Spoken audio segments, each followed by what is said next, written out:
Saya akan bercerita cerita rakyat dari Desa Lebewala yang berjudul Amun Beni dan Ular Banglung. Beginilah kisahnya.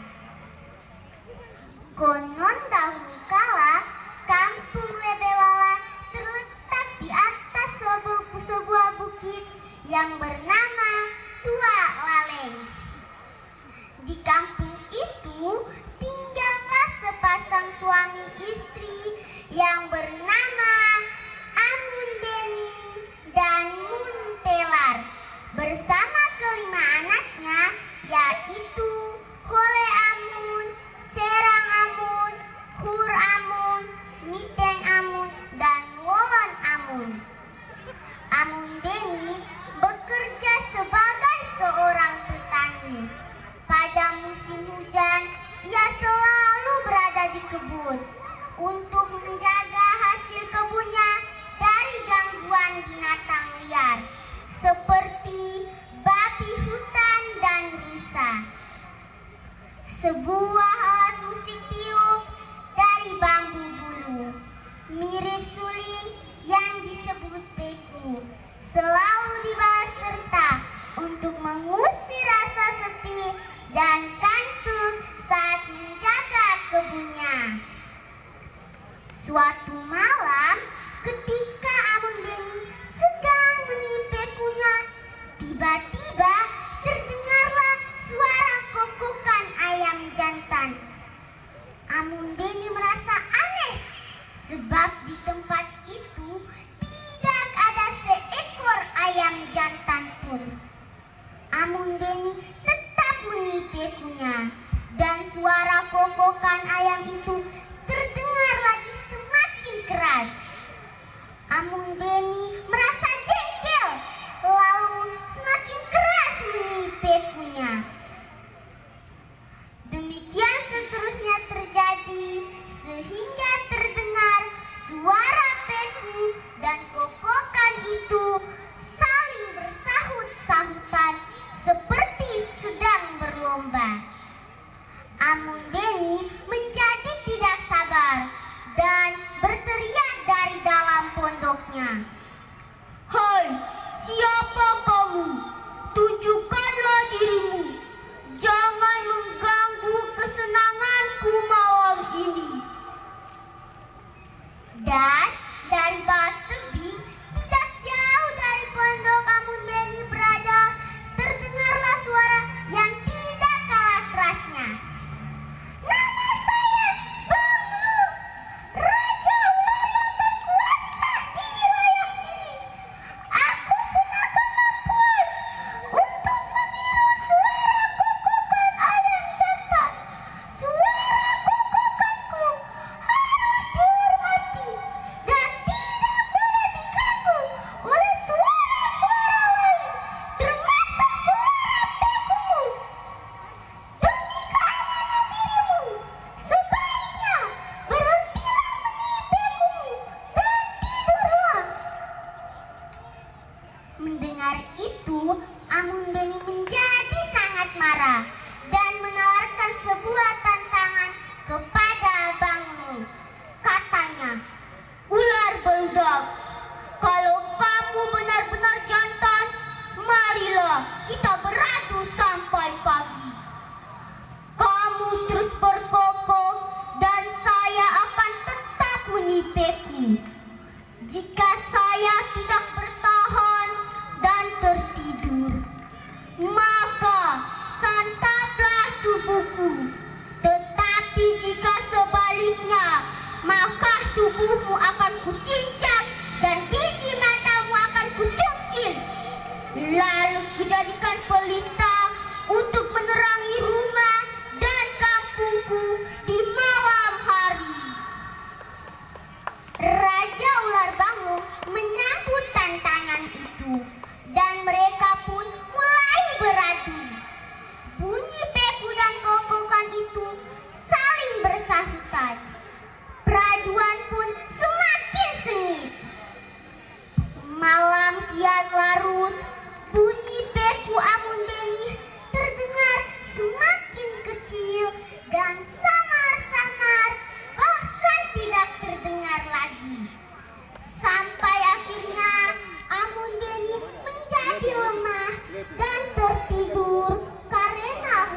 bersama pisau iris dan peku yang masih terselip di pinggangnya.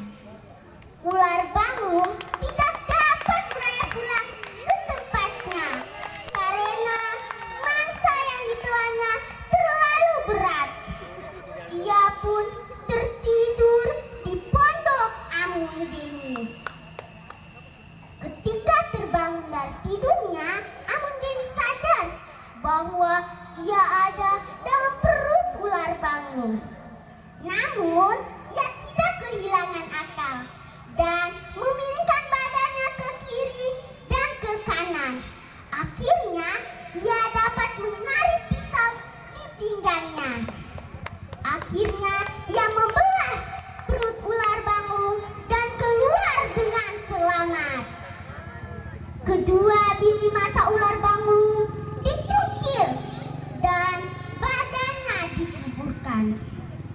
Seketika itu juga seluruh badan Amun Beni berubah menjadi belang-belang dan terkelupas seperti mengidap penyakit kulit.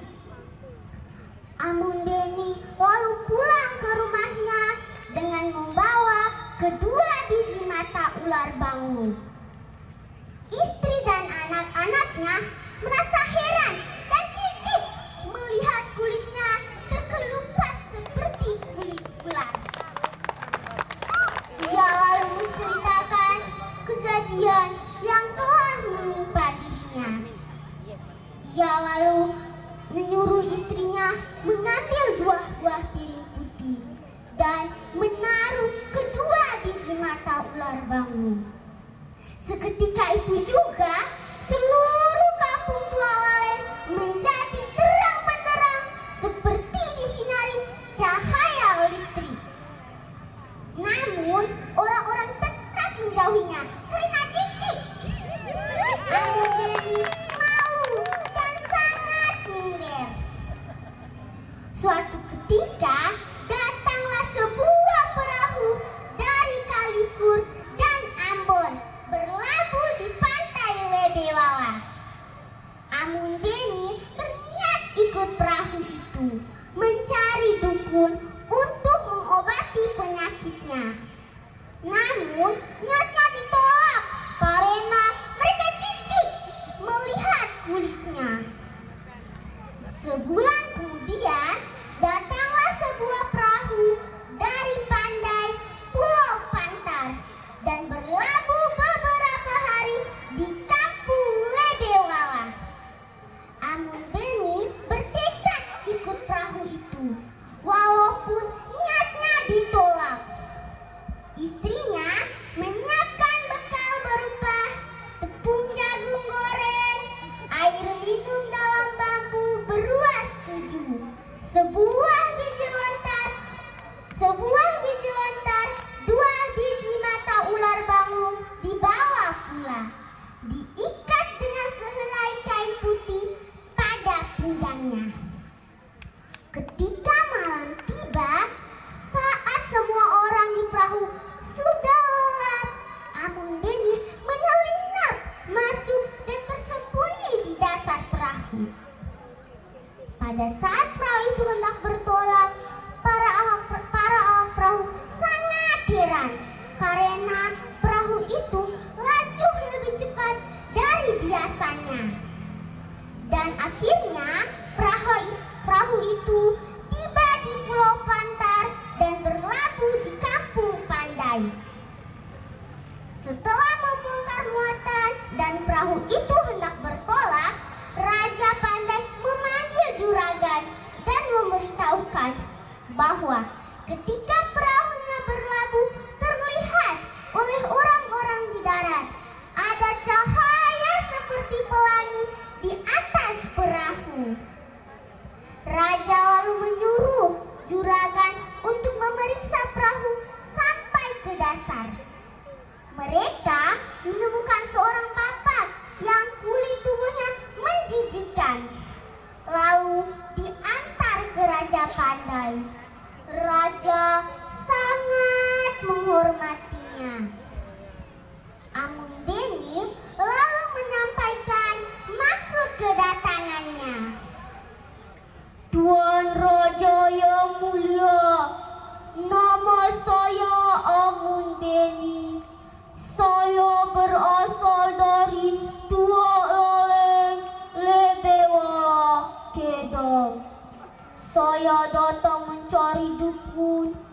untuk mengobati penyakit saya.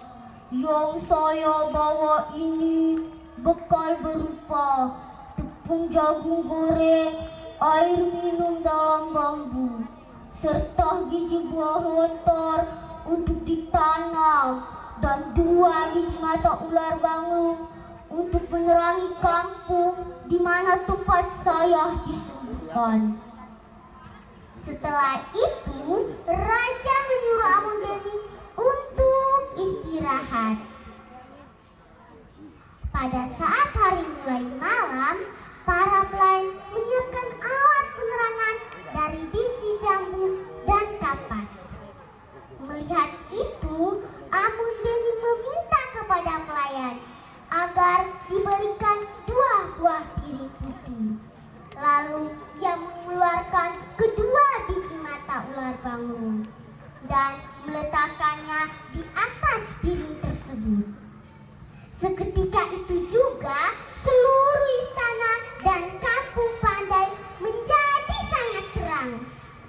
Semenjak kejadian itu, Amundeni diperlakukan seperti seorang putra mahkota di kerajaan Pandai, tanpa memperdulikan kondisi tubuhnya.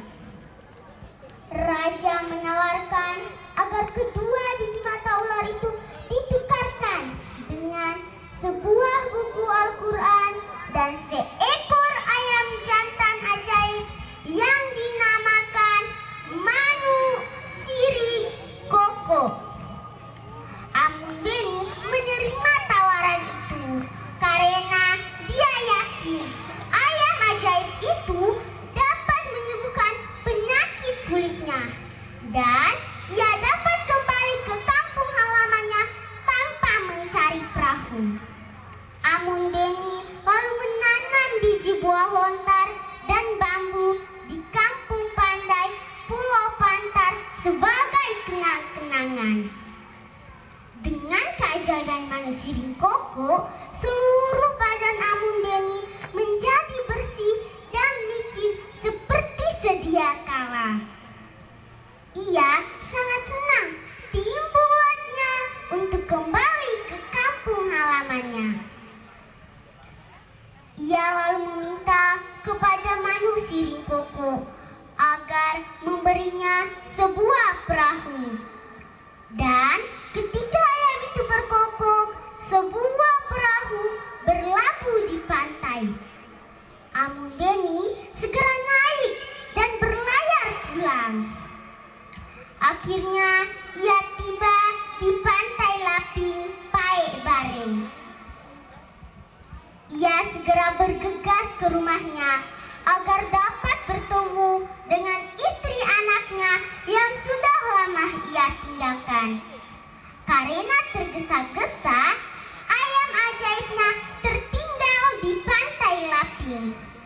Ia hanya membawa sebuah buku saku Al-Quran dan diletakkannya di atas sebuah batu di pintu gerbang masuk kampungnya. Ketika hendak melanjutkan perjalanannya, ia teringat akan ayam ajaibnya. Maka kembalilah ia ke pantai Laping dan menemukan ayam ajaibnya telah menjadi batu yang berbentuk seperti burung. Ia sangat menyesal, kecewa, dan sedih. Lalu dialihkan pandangannya ke laut. Hatinya hancur dan luluh ketika dilihatnya perahu yang telah dilabuhkannya pun telah menjadi batu. Amundeni lalu pergi meninggalkan pantai dengan hati gundah gulana. Meskipun ia masih berharap akan buku saku Al-Quran yang ditinggalkan di pintu gerbang masuk kampungnya. Namun harapan itu menjadi sirna ketika buku saku Al-Quran ditemukan dalam keadaan sudah menjadi batu. Amundeni lalu pulang ke rumahnya dan dan menjumpai istri anaknya dengan tangan hampa. Namun, istri dan anaknya sangat bahagia karena kesembuhannya dari penyakit yang menjijikkan. Konon, ayam ajaib yang telah menjadi batu tersebut sekarang masih ada di Paek Bareng, yang oleh warga setempat disebut Wak Burongaman, yang oleh warga setempat disebut Wak Tene. Dua buah batu ini dapat dilihat di Pantai Laping saat air laut sedang pasang. Sementara bambu awur dan biji buah lontar yang ditanam Amun Beni di Kampung Pandai, Pulau Pantar sebagai kenang-kenangan masih tetap hidup dan tumbuh subur hingga saat ini. Dikisahkan lebih lanjut bahwa dari Tua Laleng Lebewala, keturunan dari Amun Beni dan Muntelar, kemudian bermigrasi ke berbagai tempat dan menetap hingga saat ini. Keturunan dari anak pertamanya, yaitu bernama Hoe Amun, sekarang membentuk 3 suku di desa Lebewala, yaitu Mekul Mulin, Merung Mulin, dan Wanga Mulin. Sedangkan keturunan dari anak keduanya yang bernama Serang Amun sekarang membentuk 2 suku di desa Kaohua, kecamatan Buyasuri, yakni Demong Paji dan Lea Paji, serta 1 suku lagi di Kampung Lewatolo, kecamatan Ile Ape, yakni Sili Paji. Sedangkan ketiga anaknya yang lain, Miten Amun, Hur Amun, dan Lolon Amun, kemudian bermigrasi, kemudian menjelma menjadi Jin Nedahari. Konon mereka kawin dengan jin dan tinggal bersama di dalam tanah. Sebagai pengganti belisnya,